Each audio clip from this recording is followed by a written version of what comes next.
Hello student, स्वागत है आपका आईसीटी वर्चुअल क्लासेस में। मैं हूं कविता, आपकी बायो टीचर। उम्मीद करती हूं आप सभी अच्छे होंगे और होंगे। तो क्लास हम क्वेश्चन पेपर डिस्कस कर रहे हैं, जिसमें हम 2023 का क्वेश्चन पेपर देख रहे हैं। हमने सबसे पहले यहाँ पे जो इंस्ट्रक्शन है उनको देखा है, और इसी के साथ साथ हमने क्वेश्चन नंबर 1 से लेकर के क्वेश्चन नंबर 7 तक की बात यहाँ पर प्रीवियस लेक्चर में की है।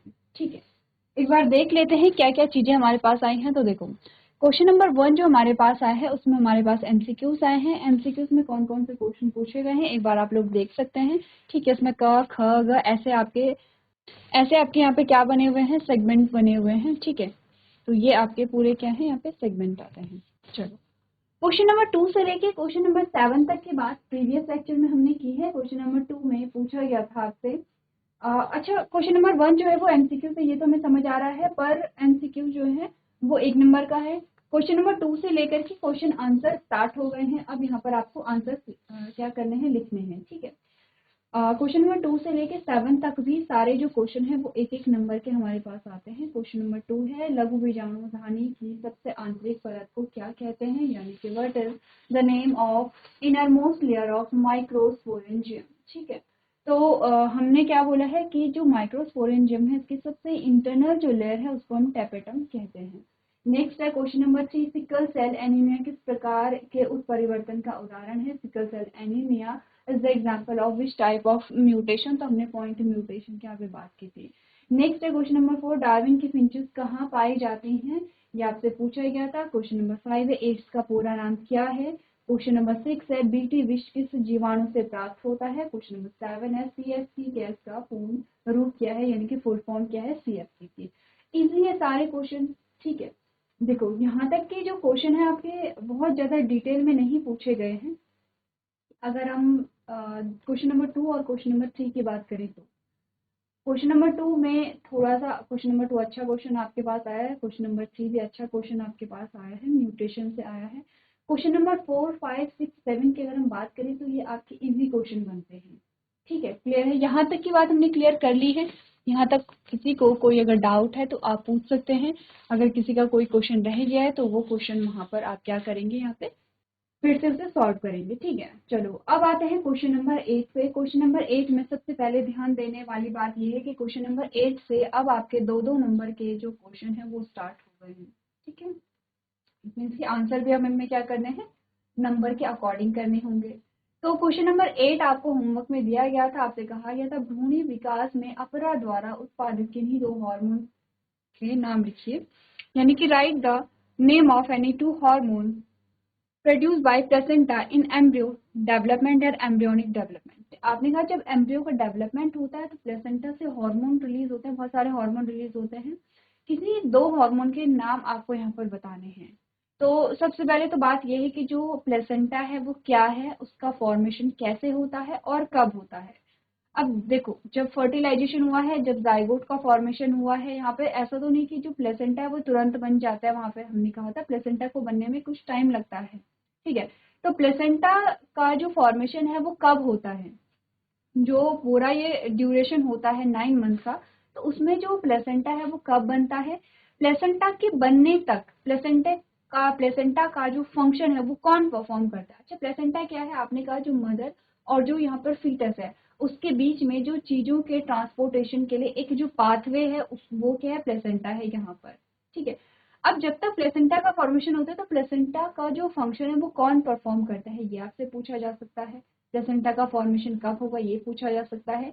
किस लेयर से प्लेसेंटा का फॉर्मेशन होता है, जब हमने एम्ब्रियोनिक डेवलपमेंट पढ़ा था तो उसमें अलग अलग लेयर्स हमने पढ़ी थी। ठीक है, तो अभी हम सिर्फ हार्मोन्स के बारे में बात करेंगे। तो आंसर क्या हमारे पास आता है, आंसर हमारे पास क्या आता है, क्वेश्चन नंबर 8 में हमें क्या बोला गया है कि भ्रूणीय विकास में अपरा द्वारा उत्पादित किन्हीं 2 हार्मोन्स का नाम लिखिए। क्वेश्चन यही था। हमने कहा hormones produced by the placenta during pregnancy include human chronic gonadotropin HCG। ठीक है, human placental lactogen HPL, oestrogen, progesterone, relaxin. Human chronic gonadotropin hormone promotes human chronic gonadotropin hormones helps in maintaining the corpus luteum during early stage of pregnancy. ठीक है, अच्छा यहाँ तक की बात एक एक करके बढ़ लेते हैं एक एक सेंटेंस पे। सबसे पहला सेंटेंस कहता है hormone produce by the placenta during pregnancy includes, यानी कि गर्भावस्था के दौरान प्लेसेंटा के द्वारा उत्पादित होने वाले जो हार्मोन हैं वो कौन कौन से हैं। पहला हार्मोन बोला गया है ह्यूमन क्रॉनिक गोनाडोट्रोपिन, एचसीजी इसकी शॉर्ट फॉर्म है। और आपसे ये भी पूछा जा सकता है एचसीजी की फुल फॉर्म क्या है, क्या है, ह्यूमन क्रॉनिक गोनाडोट्रोपिन, ठीक है, कोरियोनिक, ठीक है, ह्यूमन कोरियोनिक गोनेडोट्रोपिन। तो हमने कहा कि सबसे पहला हार्मोन है ह्यूमन कोरियोनिक गोनेडोट्रोपिन जिसे हम एचसीजी कहते हैं, ठीक है। सेकेंड जो हार्मोन हमारे पास आता है ह्यूमन प्लेसेंटल लैक्टोजन जिसका नाम एचपीएल है। H stand for human, P stand for placental and L stand for lactogen, HPL जिसे हम कहते हैं।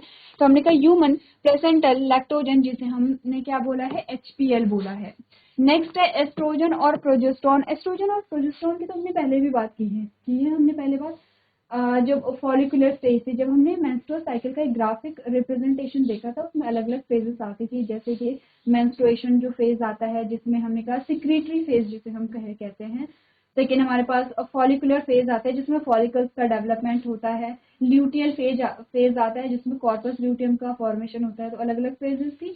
तो एस्ट्रोजन और प्रोजेस्टेरोन हमने कब पढ़ा था, जब ल्यूटियल फेज आ गई है, ठीक है, तो तब यहाँ पे प्रोजेस्टेरोन रिलीज हो रहा है कॉर्पस ल्यूटियम से। जब हमने कहा फॉलिकुलर फेज है तो एस्ट्रोजन वहां पे भी रिलीज हो रहा था, रिलैक्सिन यहाँ पे रिलीज होता है, ठीक है। तो हमने कहा एस्ट्रोजन, प्रोजेस्टेरोन एंड रिलैक्सिन इनमें शामिल है। तो काफी सारे हार्मोन्स हमने पढ़ लिए हैं जो प्लेसेंटा के थ्रू रिलीज होते हैं, क्लियर है। चलो अच्छा, जरूरी नहीं है कि इस बार 2023 में 2 हार्मोन पूछे गए थे, आगे भी 2 ही पूछे जाएंगे, हो सकता है 3 या 4 या 1 पूछे आपसे जाए। तो आपको जितने भी हार्मोन प्लेसेंटा से रिलीज होते हैं वो आपको ध्यान में रखने हैं। Human chorionic gonadotropin hormone help in maintaining the corpus luteum during early stage of pregnancy. आपने बोला मानव में जो कोरियोनिक गोनाडोट्रोपिन हार्मोन है एचसीजी, यानी कि एचसीजी का मतलब क्या है, ह्यूमन कोरियोनिक गोनाडोट्रोपिन। ये जो हार्मोन है गर्भावस्था के शुरुआती चरणों के दौरान कॉर्पस ल्यूटियम को बनाए रखने में मदद करता है। ऐसा क्यों कर रहा है, क्योंकि कॉर्पस ल्यूटियम से क्या रिलीज हो रहा है, प्रोजेस्टेरोन रिलीज हो रहा है। और प्रोजेस्टेरोन क्या होता है, प्रेगनेंसी हार्मोन होता है। अब प्रेगनेंसी हार्मोन के लिए कॉर्पस ल्यूटियम का बना रहना इंपॉर्टेंट है, ठीक है, क्लियर है। चलो ह्यूमन प्लेसेंटल कब तक, जब तक कि जो प्लेसेंटा है वो फुली डेवलप होता है। Human placental lactogen promotes mammary gland growth for lactation, मानव अपरा लैक्टोजन स्तनपान के लिए स्तन ग्रंथि का विकास यहाँ पर करता है। Oestrogen hormone helps in uterus grow, जो यहाँ पर एस्ट्रोजन हार्मोन है, एस्ट्रोजन हार्मोन जो गर्भाशय को बढ़ाने में, उसकी ग्रोथ करने में मदद करता है। Maintaining the uterine line and regulate the production of other hormones. आपने कहा ये गर्भाशय की परत को बनाए रखता है और अन्य हार्मोन के उत्पादन को नियंत्रित करता है, ठीक है। Progesterone helps in thickening the lining of the uterus during pregnancy and provide a supportive environment to the foetus. अब आपने कहा प्रोजेस्टेरोन गर्भावस्था के दौरान जो गर्भावस्था की जो परत है उसे बनाए रखता है, भ्रूण को सहायता प्रदान करता है। यहाँ पर उस एनवायरनमेंट में क्या उस एनवायरनमेंट में सपोर्ट करने के लिए उसे क्या देता है, सपोर्ट देता है, या उस एनवायरनमेंट में अच्छे से ग्रो होने के लिए उसे क्या देगा, यहाँ पे सपोर्ट देगा। During delivery relax the pelvis and widens the cervix. अब यहाँ पर क्या होता है, जो प्रसव के दौरान जो रिलैक्सिन होता है वो पेल्विस को रिलैक्स करेगा और सर्विक्स को वाइट करता है, जिससे कि इजीली यहाँ पर क्या हो, पार्चुरेशन की प्रोसेस हो। अब देखो ध्यान से देखो, हमने सिर्फ ये नहीं किया है कि जो प्लेसेंटा है उसके द्वारा कौन कौन से हार्मोन रिलीज हो रहे हैं, हमने सिर्फ 2 हार्मोन की बात नहीं की है, हमने 2 से ज्यादा हार्मोन की बात की है। साथ ही साथ हमने ये भी देखा कि किस हार्मोन का क्या काम है। सबसे पहला हार्मोन एचसीजी हमारे पास आता है जिसका नाम है ह्यूमन कोरियोनिक गोनाडोट्रोपिन, ठीक है, ये होता है।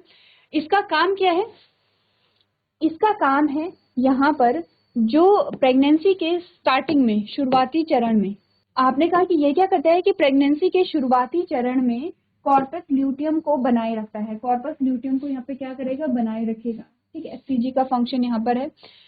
दूसरा हमने कहा कि दूसरा जो यहाँ पर हार्मोन आता है वो है प्लेसेंटल लैक्टोजन, एचपीएल जिसे हम कह रहे हैं, ह्यूमन प्लेसेंटल लैक्टोजन। अब जो यहाँ पर लैक्टोजन है वो मेमरी ग्लैंड का डेवलपमेंट करेगा, ठीक है, जिससे कि क्या हो, मिल्क प्रोडक्शन हो आफ्टर पार्चुलेशन। ठीक है, दोनों के फंक्शन पता चल गए हैं। एस्ट्रोजन का क्या फंक्शन है यहाँ पर, तो देखो एस्ट्रोजन ये आ गया। एस्ट्रोजन हार्मोन गर्भाशय को बढ़ने में मदद करता है, गर्भाशय की परत को बनाए रखता है और अन्य हार्मोन के उत्पादन को नियंत्रित करता है। कौन, एस्ट्रोजन की बात हो रही है यहाँ पर। नेक्स्ट हमारे पास क्या आएगा, प्रोजेस्टेरॉन आएगा। ठीक है, एस्ट्रोजन की हमने बात कर ली है। ठीक है, ये एस्ट्रोजन की बात यहाँ पर हो गई है। अब आते हैं प्रोजेस्टेरॉन पे कि प्रोजेस्टेरॉन का क्या फंक्शन है। आपने कहा प्रोजेस्टेरॉन क्या करेगा यहाँ पर, गर्भावस्था के दौरान गर्भाशय की परत को क्या करता है, थिक करता है और भ्रूण को सहायक वातावरण प्रदान करने में मदद करता है, यानी कि वो इसे क्या देगा, फेवरेबल एक इन्वायरमेंट देने की वहां पर क्या करेगा, हेल्प करेगा। ठीक है, इसका फंक्शन हो गया है। अब हमारे पास आते हैं क्या, रिलैक्सिन। रिलैक्सिन में हमने क्या बोला, रिलैक्सिन क्या करेगा यहाँ पर, पेल्विस को रिलैक्स करेगा और सर्विक्स को वाइड करेगा, जिससे कि यहाँ पर पार्चुलेशन या डिलीवरी में हेल्प मिले। तो क्या क्या पढ़ा है, HCG पढ़ा है, इसका फंक्शन देखा, HPL देखा, इसका फंक्शन देखा, एस्ट्रोजन का फंक्शन देखा, प्रोजेस्टेरॉन का फंक्शन देखा और रिलैक्सिन का फंक्शन देखा। तो हमने क्या बोला है कि ये सारे हार्मोन्स रिलीज होते हैं प्लेसेंटा से और इनके फंक्शन यहाँ पर हमारे पास क्या क्या आते हैं वो भी हमने देखे हैं। क्वेश्चन सॉल्व ऐसे ही किए जाते हैं क्योंकि हो सकता है कि नेक्स्ट टाइम आपको हार्मोन के नाम दिए जाएं, जैसे कि HCG और HPL। तो इनसे बहुत सारे क्वेश्चन बन सकते हैं कि ये जो हार्मोन है इनकी फुल फॉर्म क्या है। तो आपने कहा HCG की फुल फॉर्म होगी ह्यूमन कोरियोनिक गोनाडोट्रोपिन, HPL की होगी human placental lactogen. Next question बन सकता है कि HCG HPL कहाँ से रिलीज होते हैं, आपने कहा प्लेसेंटा से रिलीज होते हैं। तीसरा बन सकता है कि इनके फंक्शन क्या होते हैं। ठीक है, तो आप इनके फंक्शन बताएंगे। तो चलो, इम्पॉर्टेंट क्वेश्चन है और इस क्वेश्चन को आपने अच्छे से यहाँ पे डिस्कस भी किया है, आपको ये नोट करना है। सारा कुछ नोट करने की जरूरत नहीं, इंपॉर्टेंट नोट करने, जैसे कि हार्मोन के नाम लिखेंगे HCG, उसके फुल फॉर्म लिखेंगे और डैश करके उसका फंक्शन लिखेंगे। ठीक है, समझ में आया। आपने लिखना है ह्यूमन कोरियोनिक गोनाडोट्रोपिन ब्रैकेट में HCG और डैश करके इसका फंक्शन लिखना है। ऐसे ही आप HPL के लिए एस्ट्रोजन, प्रोजेस्टेरॉन और रिलैक्सिन के लिए करेंगे। तो चलिए जल्दी से आप लोग नोट कर लेंगे। चलिए आगे बढ़ते हैं यहाँ पर। ठीक है, क्वेश्चन नंबर 8 कंप्लीट हुआ। अच्छा, क्वेश्चन नंबर 8 में हमने क्या बोला है कि ये तो हम डिस्कस कर रहे हैं, जब हम क्वेश्चन का आंसर करेंगे तो आप यहाँ पे हार्मोन के नाम लिखेंगे सीधे सीधे। ठीक है, आप चाहें तो यहाँ पे सारे हार्मोन्स के नाम लिख सकते हैं या आप 2 हार्मोन्स के नाम भी लिखेंगे तो आपको जो नंबर है वो पूरे के पूरे मिलेंगे। नेक्स्ट क्वेश्चन देखते हैं। क्वेश्चन नंबर 8 कंप्लीट हुआ। क्वेश्चन नंबर 9 पे आते हैं। क्वेश्चन नंबर 9 में पूछा गया है अनुलेखन तथा अनुवादन में अंतर स्पष्ट कीजिए। Clarify the difference between transcription and translation. एक बार याद करने की कोशिश कीजिए, ट्रांसक्रिप्शन, ट्रांसलेशन। ठीक है, ऐसे जो टर्म्स है वो हमने पढ़े थे। कब हमने पढ़े थे, जब हम चैप्टर पढ़ रहे थे मॉलिक्यूलर बेसिस ऑफ इनहेरिटेंस। वहां पर आपने डीएनए का स्ट्रक्चर देखा था। अब हमने बात की कि डीएनए से जो आरएनए है उसका फॉर्मेशन कैसे होता है और आरएनए से प्रोटीन का फॉर्मेशन कैसे होता है। तो डीएनए से आरएनए का बनना क्या कहलाता है और आरएनए से प्रोटीन का बनना क्या कहलाता है, उसके लिए कुछ टर्म्स हमने यहाँ पर देखे थे। या डीएनए से डीएनए का बनना क्या कहलाता है, तो कुछ टर्म्स हमारे पास इससे रिलेटेड आए थे। एक बार आप लोग रिकॉल करने की कोशिश कीजिए। जितना आप जानते हैं ट्रांसक्रिप्शन और ट्रांसलेशन के बारे में उतना आप यहाँ पर एक बार नोट कर लेंगे, रिकॉल कर लेंगे। देखो, तो अगर आपने ध्यान से देखा ट्रांसक्रिप्शन और ट्रांसलेशन क्या होता है, आपने कहा कि जब भी हम किसी कैरेक्टर के बारे में बात करते हैं तो कैरेक्टर का मतलब क्या होता है कि डीएनए के किसी सेगमेंट से, डीएनए के किसी पार्ट से या डीएनए के किसी जीन से क्या बना है, आरएनए बना है और आरएनए से प्रोटीन बना है। बस यही ट्रांसलेशन, ट्रांसक्रिप्शन या ट्रांसक्रिप्शन, ट्रांसलेशन, यही हमारे टर्म्स आते हैं। देखो, अनुलेखन और अनुवादन में अंतर क्या होता है वो हम देखते हैं। तो एक तरफ हमारे पास आता है ट्रांसक्रिप्शन और एक तरफ हमारे पास आता है ट्रांसलेशन। पहले ये पढ़ते हैं फिर उसके बाद हम यहाँ की बात करेंगे। ठीक है, आपने कहा it is the first step in gene expression. सबसे पहला स्टेप क्या होता है, ट्रांसक्रिप्शन होता है जीन एक्सप्रेशन में। जीन एक्सप्रेशन का मतलब क्या होता है, देखो जीन कैरेक्टर्स के लिए रिस्पॉन्सिबल है।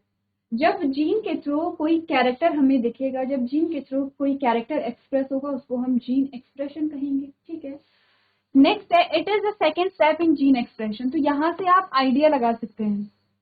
ठीक है, यहाँ से आप रिलेट कर सकते हैं कि ट्रांसक्रिप्शन में क्या हो रहा है और ट्रांसलेशन में क्या हो रहा है। नेक्स्ट स्टेप क्या है, transcription synthesised RNA copies from DNA. Easy तो है, अभी कुछ देर पहले यही तो मैंने बोला है, अभी कुछ देर पहले हमने यही बोला कि डीएनए से आरएनए बनेगा, आरएनए से प्रोटीन बनेगा, और प्रोटीन ही तो जिम्मेदार होती है किसी भी कैरेक्टर के लिए। और जिस डीएनए के जिस पार्ट से आरएनए बनेगा उसको हम जीन नाम देंगे। तो जीन का एक्चुअली में अगर हम देखें फंक्शन, कि जीन का फंक्शन क्या होता है, किसी भी कैरेक्टर के लिए जीन जिम्मेदार होता है। अगर कैरेक्टर एक्सप्रेस हुआ तो उसे हम जीन एक्सप्रेशन कहेंगे या नहीं कहेंगे? अगर कैरेक्टर एक्सप्रेस होता है तो उसे हम जीन एक्सप्रेशन कहेंगे, क्योंकि जीन क्या है, कैरेक्टर के लिए ही रिस्पॉन्सिबल है। और पहली जो स्टेप है वो यही कहता है कि ट्रांसक्रिप्शन जो है वो फर्स्ट स्टेप है जीन एक्सप्रेशन का। तो जीन एक्सप्रेशन का फर्स्ट स्टेप का मतलब क्या है, हम इस स्टेप की बात कर रहे हैं। ये क्या है, फर्स्ट स्टेप है। डीएनए से आरएनए बनना क्या है, फर्स्ट स्टेप है जीन एक्सप्रेशन में, ठीक है। और हमने कहा ट्रांसलेशन क्या, it is the second step in gene expression. Second step क्या होगा, सेकंड स्टेप है आरएनए से प्रोटीन बनना, और ये हमारा क्या आ जाता है, सेकंड स्टेप आ जाता है जीन एक्सप्रेशन का। तो यहीं से हमने देखना है कि ट्रांसलेशन का मतलब क्या होता है, कि यहाँ पे प्रोटीन बन रही है, किससे, आरएनए से प्रोटीन का बनना। सेकंड स्टेप यही था, translation synthesised the protein from RNA copies. तो थोड़ा कंफ्यूजन होता है ट्रांसक्रिप्शन और ट्रांसलेशन में। ऐसा होता है जैसे जब हम यहाँ पर बात कर रहे थे क्लास 11th में, जब हम डाइजेशन को पढ़ रहे थे और रेस्पिरेशन को पढ़ रहे थे, तो हमने बोला लैरिंक्स और फेरिंक्स में बड़ा कंफ्यूजन होता है, ठीक है।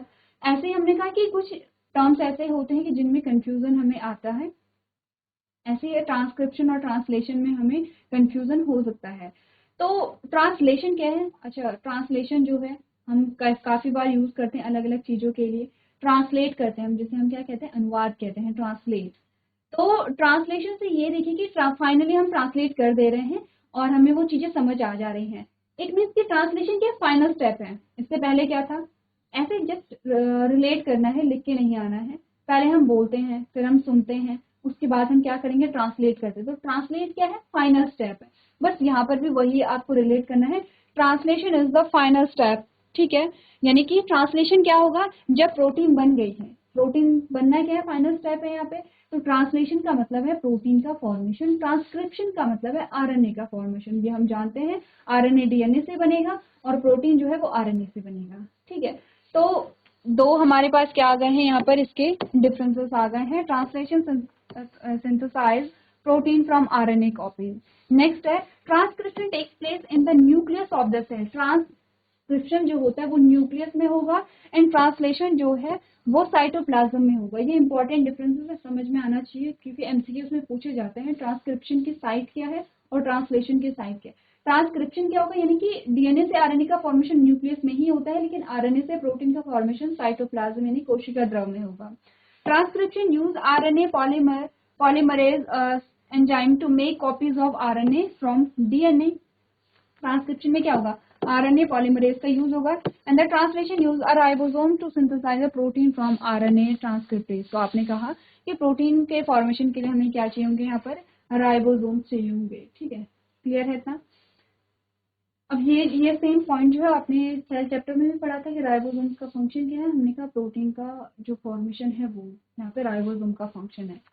It produced a functional RNA, ठीक है। जो ट्रांसक्रिप्शन है उससे फंक्शनल आरएनए हमें मिलता है, और जो ट्रांसलेशन है उससे प्रोटीन हमें मिलता है। Here is the only mRNA is involve. यहाँ पे सिर्फ एमआरएनए इन्वॉल्व होता है, ट्रांसलेशन में mRNA, tRNA and rRNA involve होते हैं। अच्छा, तीनों के फंक्शन क्या है ये भी हमने चैप्टर में पढ़ा था, एक बार आप लोग नोट्स को देख लेंगे। Transcription can be initiated by antibiotic in ramping, and a translation can be inhibited by the antibiotic a tetracycline, ठीक है। ये तो डिफरेंस हमारे पास आ जाते हैं। ये आपको बता रखा है कि यहाँ पर ट्रांसक्रिप्शन है, ये ट्रांसलेशन है। तो सिंपल सी चीज है, ये आपका न्यूक्लियस है जहाँ पर आपको ट्रांसक्रिप्शन बताया जा रहा है, जहाँ पर डबल स्ट्रैंडेड डीएनए से सिंगल स्ट्रैंडेड आरएनए का फॉर्मेशन हो रहा है। अब इस आरएनए से क्या बनेगी, प्रोटीन यहाँ पर बनेगी। तो प्रोटीन क्या कैसे बनती है, प्रोटीन का फॉर्मेशन कैसे होता है, जब अमाइनो एसिड की चेन यहाँ पर बनती है। ये अमाइनो एसिड की चेन बन रही है ऐसे, ठीक है।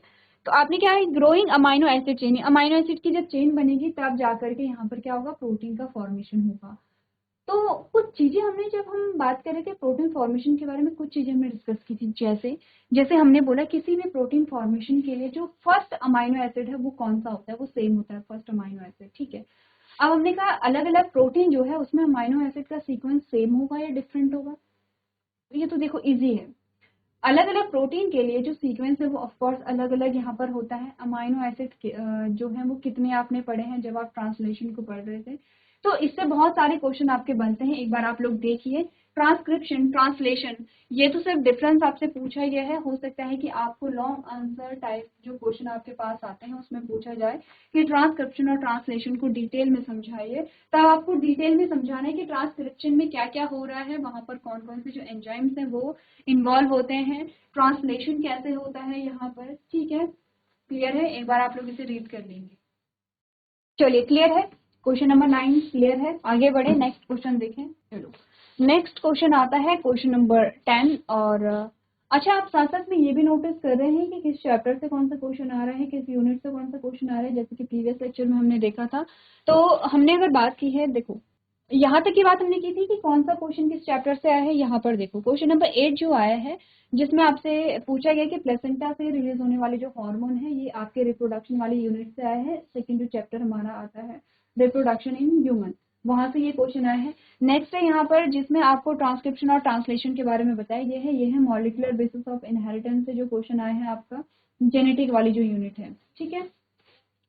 क्वेश्चन नंबर 10 जो है अगेन आपके जेनेटिक वाली यूनिट से ही क्वेश्चन आए हैं, जिसमें कहा गया है मटर के एक शुद्ध लंबे लाल पुष्प वाले पौधे का संकरण शुद्ध नाट एवं सफेद पुष्प वाले पौधे से कराया जाता है। F1 और F2 पीढ़ी में किस प्रकार से पौधे प्राप्त होंगे, सचित्र वर्णन कीजिए। A pure tall with red flower pea plant is crossed with a pure dwarf with white flower pea plant. What type of plant will be produced in F1 and F2 generation? Explain with diagrammatic sketch. तो ये आपको खुद यहाँ पर solve करना है। बहुत easy question आपसे पूछा गया है, लेकिन करना आपको खुद है। एक बार आप लोग इसे क्या करेंगे, कोशिश करेंगे सॉल्व करने की। नेक्स्ट जो हमारा लेक्चर होगा उसमें हम यहाँ पर इस क्वेश्चन को देखेंगे। तो आज के सेशन में हम इतना ही करेंगे। अभी तक क्लास में बने रहने के लिए आपका धन्यवाद।